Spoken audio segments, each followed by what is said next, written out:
Halo pemirsa, kita jumpa lagi di episode 22.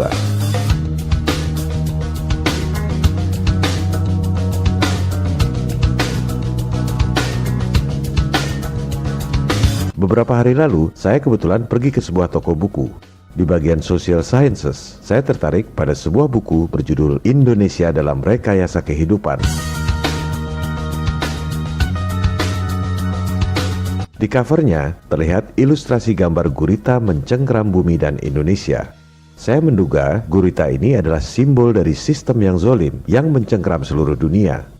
Gurita tersebut memiliki 8 kaki atau tentakel, mungkin simbol dari 8 penjuru angin. Jadi, gurita dengan 8 tentakel ini adalah simbol dari sistem global yang mencengkeram dari 8 penjuru angin.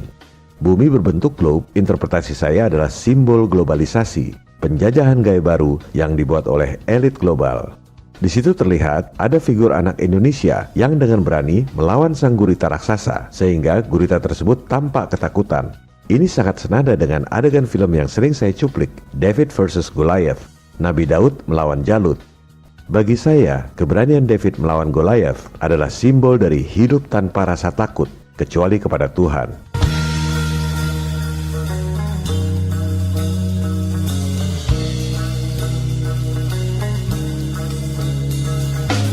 Di dada anak Indonesia itu ada huruf N, mungkin maksudnya Nusantara, atau tepatnya Nuswantara. Nu artinya makhluk, Swa artinya mandiri, Anta artinya menuju, Ra artinya Tuhan.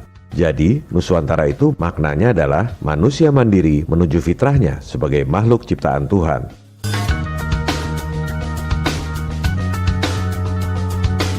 Buku ini ditulis oleh Bapak Komjen Pol Dr. Andes Dharma Pongrekun, Magister Manajemen, Magister Hukum, seorang Jenderal Bintang 3, pejabat tinggi kepolisian di bidang cyber. Propaganda yang dilakukan adalah propaganda ketakutan. Itu berlangsung di seluruh dunia. Dan propaganda ketakutan adalah caranya iblis. Pada episode ini, kita akan bahas esensi buku Indonesia dalam Rekayasa Kehidupan, di mana banyak hal yang sejalan dan satu pemikiran dengan serial video kita selama ini. Resensi buku ini dibuat atas inisiatif saya sendiri, karena meyakini bahwa buku ini sangat penting dibaca dan dipahami oleh kita semua, anak-anak bangsa. Semua komentar di video ini adalah analisis dan interpretasi saya berdasarkan fakta-fakta dan data-data yang saya miliki. Mohon maaf kepada Pak Jenderal jika terdapat kesalahan penafsiran atau hal-hal yang kurang berkenan pada video ini.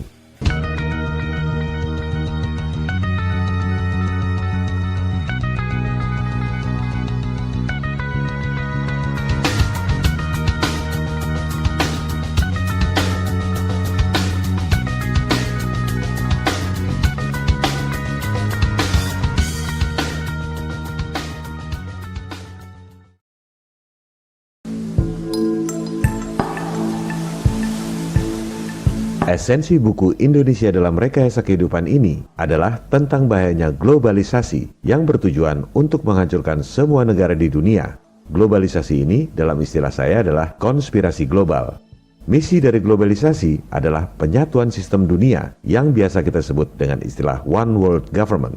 Visi dari globalisasi adalah total control. Seluruh umat manusia di dunia dikontrol secara total dalam sebuah tatanan dunia baru yang diktator dan otoriter. New World Order. Di atas globalisasi ini ada suprasistem, yaitu life engineering, rekayasa kehidupan. Istilah ini tak ada di internet.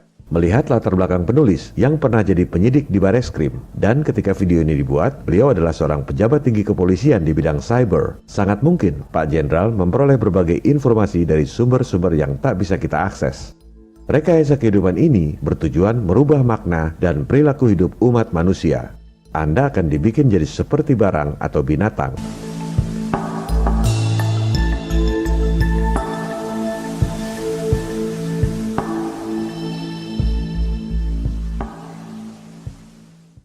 Sekarang telah terjadi gerakan globalisasi yang akan menghancurkan bukan saja Indonesia tetapi seluruh dunia. Catat ini, seluruh dunia. Jadi, bukan cuma Indonesia yang akan dihancurkan, tapi semua negara di dunia, termasuk Amerika, Cina, Jepang, dan lain-lain. Apa buktinya? Lihat tabel utang semua negara di dunia. Anda buka situs nationaldebtclocks.org. Utang Indonesia nggak ada di situ. Anda cari di sumber lain yang kredibel, statistik utang Indonesia yang diterbitkan oleh Bank Indonesia. Anda ketik satu persatu, dibuatkan tabel. Tabel seperti ini tak ada di Google atau internet. Anda harus membuatnya sendiri. Negara pengutang terbesar di dunia adalah si adik kuasa Amerika, kedua Jepang, ketiga Cina, yang katanya macan perekonomian Asia. Semua itu adalah ilusi, jebakan Nekolim. Negara-negara maju itu utang pada siapa? Siapa yang lebih kaya dari negara-negara maju sehingga bisa kasih utang pada negara-negara maju? Cara bekerjanya globalisasi ini sudah sejak dulu. Dan dia punya organisasi yang begitu kuat, bukan negara. Non-state actor. Kekuatan besar itu adalah bagian daripada mereka yang elit-elit global yang ingin menguasai dunia ini. Indonesia utangnya kelihatan kecil dibanding Amerika, Jepang, dan Cina. Apa dampaknya? Lihat APBN 2020, anggaran buat bayar bunga utang saja 295 triliun rupiah.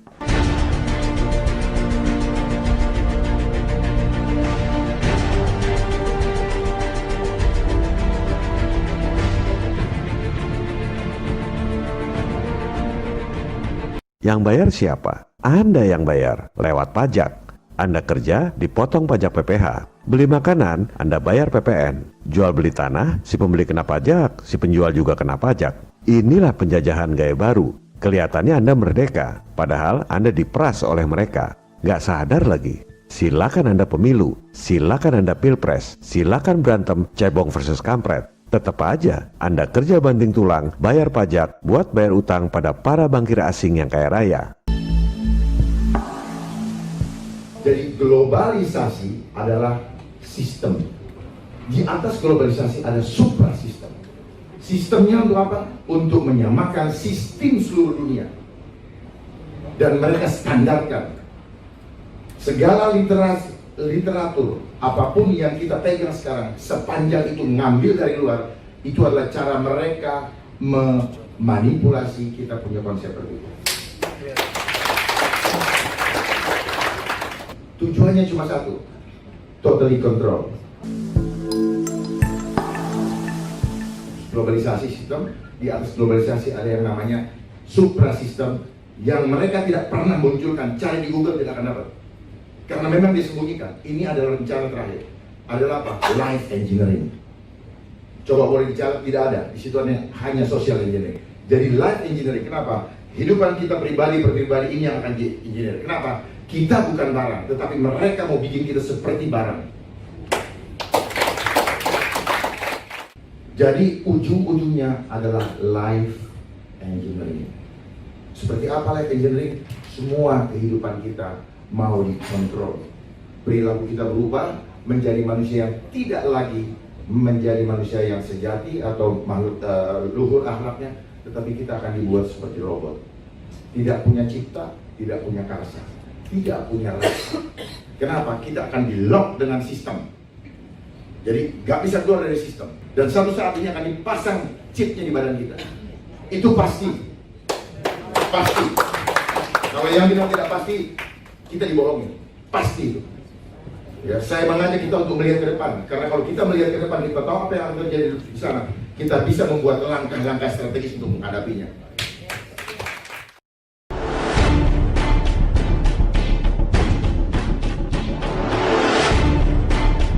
Program dari globalisasi adalah money, power, dan control population.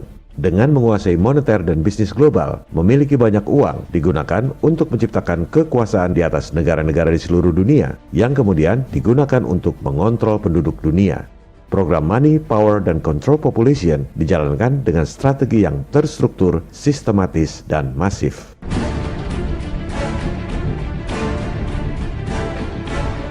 Programnya adalah Money, Power, dan Control Population. Money, dia sudah kuasai sistem ekonomi dunia. Bursa efek apa semua pokoknya diatur. Nah, kurs-kurs kita itu diatur sama mereka. Aduh, kurang asam. Jadi kita diancam-ancam. Lu gue mau turunin nggak sampai 20.000? Lu gue mau turunin nggak gitu? Dibikin takut, ngerti nggak? Duit lagi, kita jadi hutang lagi yang bayar rakyat. Untuk ganjil jangan lebih dari 14.000 misalnya. Ternyata semua disetting. Mereka bekerja secara terstruktur, sistematis dan masif. Kenapa struktur? Karena dia punya organisasi besar dengan sistem perekonomian yang dia kuasai di seluruh dunia. Kenapa sistematis? Karena mereka bergerak begitu halus, step by stepnya, jelas, pelan-pelan, dan kita terhipnotis untuk ikut menerimanya. Konspirasi global yang bergerak secara halus, sehingga orang sedunia tidak menyadarinya. Pernyataan ini senada dengan pernyataan Presiden John F. Kennedy tentang konspirasi tersembunyi yang merugikan umat manusia sedunia. Bagi yang mengatakan konspirasi adalah teori, harap pasang telinga yang baik untuk mendengar pernyataan Presiden John F. Kennedy.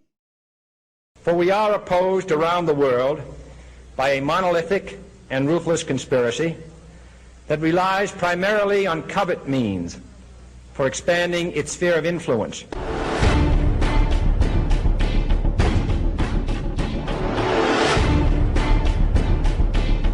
Pernyataan selanjutnya dari Pak Jenderal Dharma juga esensinya sama persis dengan pernyataan lanjutan dari Presiden John F. Kennedy. Kemudian masif, karena mereka semua bergerak di seluruh dunia, di dalam seluruh sendi kehidupan, tidak ada yang lolos. Modus operandi yang sama juga dijelaskan oleh Presiden John F. Kennedy. It is a system which has conscripted vast human and material resources into the building of a tightly knit, highly efficient machine that combines military, diplomatic, intelligence, economic, scientific, and political operations.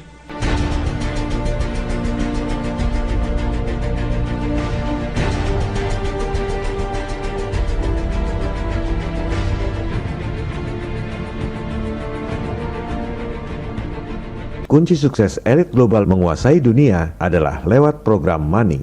Caranya dengan menguasai bank-bank sentral di dunia. Bank sentral adalah lembaga yang punya hak monopoli mengedarkan uang di suatu negara. Bank sentral di negara-negara maju adalah swasta. Bank sentral modern pertama di dunia, Wissel Bank of Amsterdam, didirikan tahun 1609 milik swasta. Bank of England didirikan tahun 1694 juga swasta. Bank of France didirikan tahun 1716 swasta juga. Waktu itu belum ada elit global. Rothschild mulai berkiprah tahun 1769. Ia kemudian sukses mengakuisisi bank-bank sentral swasta yang sudah ada di Eropa.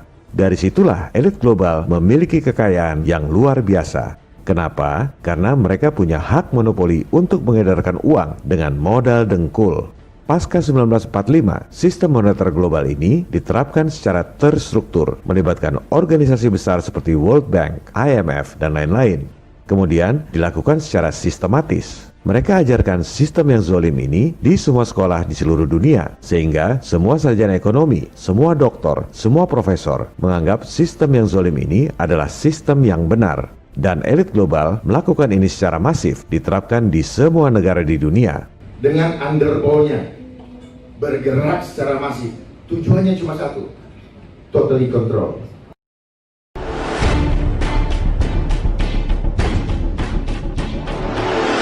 Mari kita buktikan. Silakan Anda buka laporan keuangan Bank Indonesia periode akhir tahun lalu, yaitu 31 Desember 2019. Jangan terintimidasi dengan deretan angka-angka yang banyak. Anda cukup lihat satu baris, berapa uang rupiah yang diedarkan oleh Bank Sentral. 793 triliun rupiah. Bank membukukannya di bagian liabilitas. Harus ada lawannya di bagian aset. Apa dasar Bank Sentral mengedarkan uang? Karena pendidikan di sekolah, kebanyakan orang akan bilang dasarnya adalah emas. Mari kita buktikan, berapa aset emas yang dimiliki oleh Bank Indonesia? Hanya 53,4 triliun rupiah. Omong kosong kalau dibilang nyetak duit dasarnya emas. Itu aset emasnya 0 rupiah pun tetap saja bisa mengedarkan uang 793 triliun rupiah. Lantas, apa dasarnya? Lihat baris di bawahnya. Dasar untuk menerbitkan uang adalah surat berharga alias bond, cash bond. The name's Bond. James Bond. Jumlahnya 2.000 triliun rupiah, surat utang tanpa jaminan.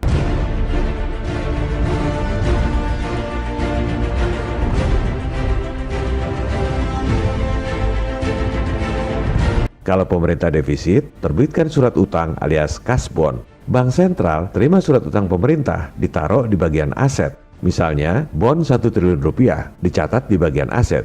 Di bagian liabilitasnya, bank sentral terbitkan uang 1 triliun rupiah. Neracanya balance, secara akunting tak ada yang salah. Tapi, secara prinsip, rakyat selama 7 turunan terus dipajaki tinggi untuk bayar utang negara yang tak akan pernah lunas. Padahal, semua utang itu diberikan dengan modal dengkul. Inilah contoh program money yang dilakukan dengan strategi terstruktur, sistematis, dan masif. Dan ini bukan cuma terjadi di Indonesia, di Amerika juga sama. Silakan Anda lihat laporan keuangan Bank Sentral Amerika, Federal Reserve Bank. Uang dolar yang diterbitkan oleh Fed 1,7 triliun dolar. Emasnya cuma 11 miliar dolar. Surat utangnya di bagian aset 2,4 triliun dolar. Nyetak dolar modal dengkul. Makanya jangan heran kalau para bankir elit ini bisa biayai kedua pihak yang sedang berperang. Dulu, waktu Inggris lawan Prancis, dua-duanya didanai oleh Rothschild lewat bank sentral masing-masing. Negara Inggris dan Prancis perlu duit buat perang, harus ngutang dan terbitkan bond. Bank sentral swasta terima bond di bagian aset, lalu terbitkan duit di bagian liabilitas. Modal dengkul. Begitu juga Perang Dunia I, Perang Dunia II, dan sampai sekarang dana utang akibat COVID. Semua modal dengkul.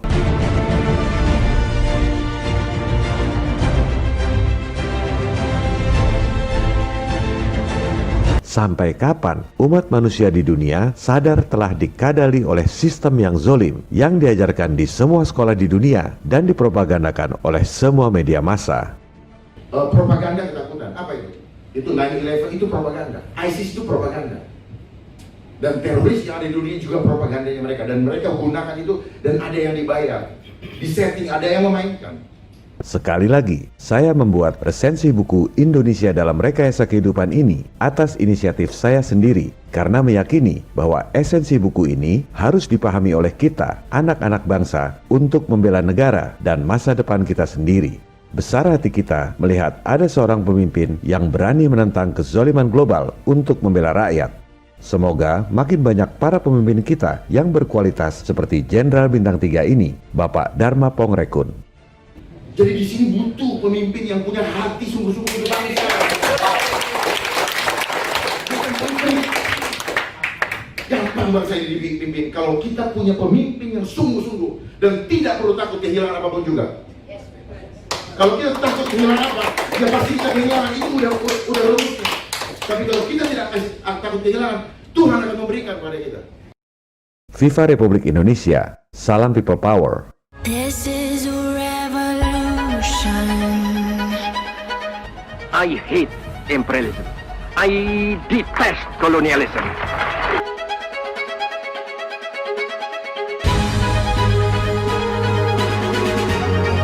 This is a revolution.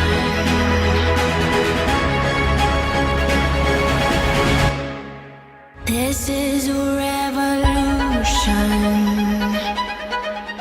Jangan berhenti revolusimu.